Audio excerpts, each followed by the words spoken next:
नमस्कार। भौतिक भूगोल में पिछले व्याख्यान में हम भूमिगत जल के कार्य और उससे जो उत्पन्न स्थलाकृतियां हैं उनके बारे में अध्ययन कर रहे थे। इससे पहले जो व्याख्यान था उसमें अपरदनात्मक स्थल रूपों के बारे में अपने चर्चा की थी कि किस तरह से भूमिगत जल भूपटल से नीचे की ओर रिसता है और रिसने के दौरान वह विभिन्न जो आकृतियां हैं भूमि के अंदर या उसके धरातल के बाहर वो उसका निर्माण करता है।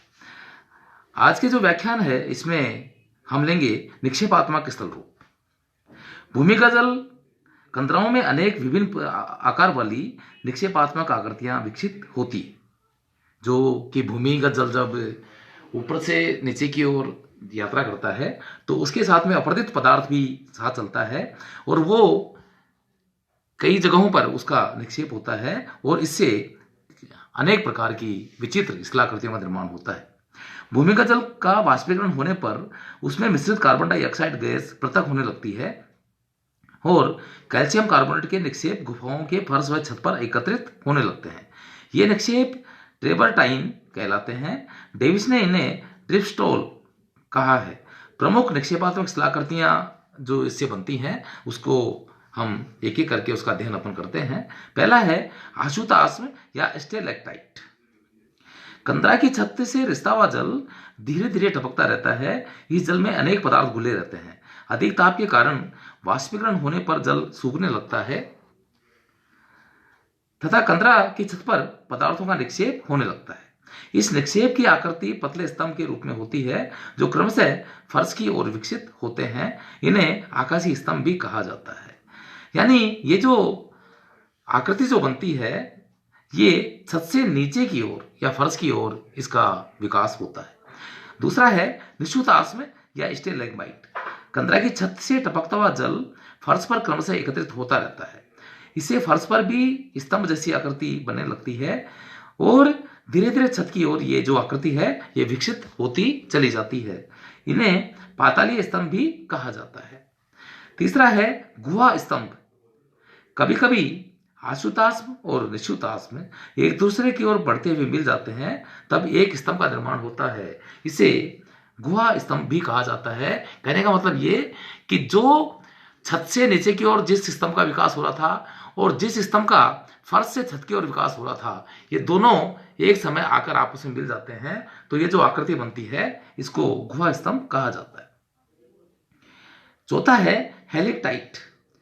ये भी स्तंभ जैसी आकृति है लेकिन इसका जो निर्माण होता है वो जल की बूंदों द्वारा नहीं बल्कि आर्द्रता युक्त सतह पर होता है। दूसरे इनके निर्माण में गुरुत्व का प्रभाव नहीं होता। इनका विकास किसी भी दिशा में संभव हो सकता है।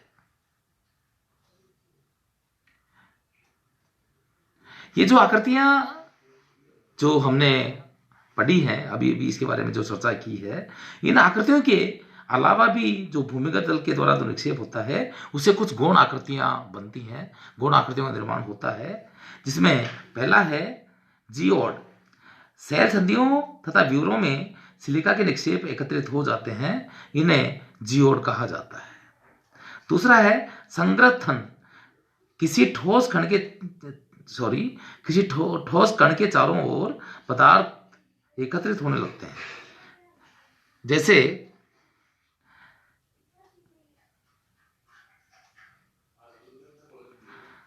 जैसे कंकड़ जब कहीं पर एकत्रित हो जाते हैं इसमें केंद्रीय कण के चारों ओर कैल्शियम कार्बोनेट का निक्षेपण होने लगता है। तीसरा है शिराएं। शैल संधियों में खनिजों का निक्षेपण होने लगता है। इनको शिराएं कहा जाता है। आगे हम लेंगे कास्ट अपर्दन चक्र।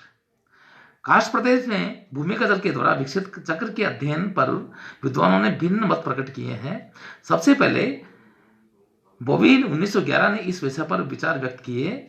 स्विजिक द्वारा प्रस्तुत विचार काफी मान्य सिद्ध हुए लेकिन अपर्दन चक्र की संकल्पना के संस्थापक डेविस ने कास्ट चक्र को सामान्य चक्र अथवा प्रवाही चक्र के ही अंतर्गत विशिष्ट प्रौढ़ावस्था के रूप में प्रस्तुत किया है। इनका मुख्य तर्क यह है कि कास्ट चक्र का आरंभ तथा अंत धरातलीय प्रवाह के ही रूप में होता है। भूमिगत जल का स्वतंत्र पृथक अस्तित्व नहीं होता है। डेविस का तर्क सत्य होते हुए भी कास्ट चक्र की विशेषता के बारे में कोई भी मतभेद नहीं उत्पन्न करता। इसलिए कास्ट चक्र का पृथक अध्ययन उपयोगी और अभिष्ट संभव होता है। कास्ट चक्र का आरंभ। कास्ट चक्र का आरंभ दो भिन्न प्रकार की संरचना वाले क्षेत्रों में हो सकता है। पहला है सतह पर या उसके नीचे विस्तृत चूने की मोटी परतों वाले क्षेत्र में पृष्ठीय अफवाह के साथ कास्ट चक्र शुरू होता है।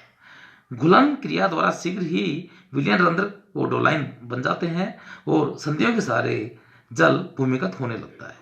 दूसरा है चूना पत्थर के ऊपर सेल या अन्य अपारगम्य सेलों की मोटी परतें बिछी होती हो तो वह नदियां देर से भूमिगत हो पाती हैं। चूने की सेलें युगोस्लाविया की भांति वलित स्तर युक्त या फ्रांस के कोसे क्षेत्र की भांति भ्रंशित स्तर युक्त हो सकती है। सैंडर्स के अनुसार स्विजिक के विचारों को प्रस्तुत करते हुए कास्ट चक्र की चार अवस्थाएं बताई हैं। सैंडर्स ने जो कास्ट चक्र है इसकी चार अवस्थाएं बताई हैं, जिसमें पहली है युवावस्था। इस अवस्था में चूने के प्रदेश पर धात्रीय जल प्रवाहित होता है। प्रवाही जल का कुछ भाग भूमि द्वारा सोख लिया जाता है। अवकूट, जिसको लेपिज भी कहा जाता है, विलयन छिद्र और कुंड जहां तहां दृष्टिगोचर होने लगते हैं। भूमिगत जल का पूरा विकास नहीं होता और कंदराएं भी इसमें नहीं बनती। दूसरा है प्रौढ़ावस्था। इस समय अधिकतम जल भूमिगत होता है। भूपृष्ठ पर जल केवल थोड़ी दूर बहकर दस्ती निवेशिकाओं में बहने लगता है और अंत में विलयन रिद्र में प्रवेश कर जाता है। आगे वह जल घाटी अंध घाटी बन जाती है। कंदराओं का निर्माण भी इसी अवस्था में पूरी तौर से होता है। चूने के प्रदेश में स्थलीय विकास की यह महत्वपूर्ण अवस्था होती है। तीसरी है उत्तर प्रौढ़ावस्था। इस अवस्था में चूने के प्रदेश की पृष्ठीय ऊंचाइयां कम होने लगती हैं। उभरे भागों का अपर्दन होने लगता है।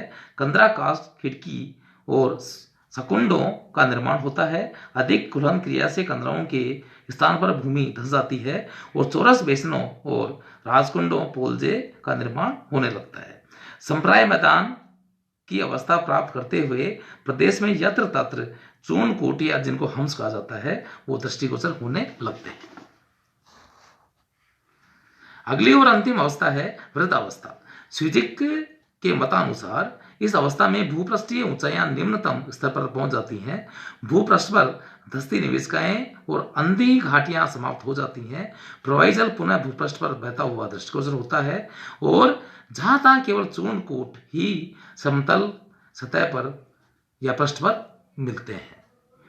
इस टॉपिक को हम यहीं समाप्त करेंगे। धन्यवाद।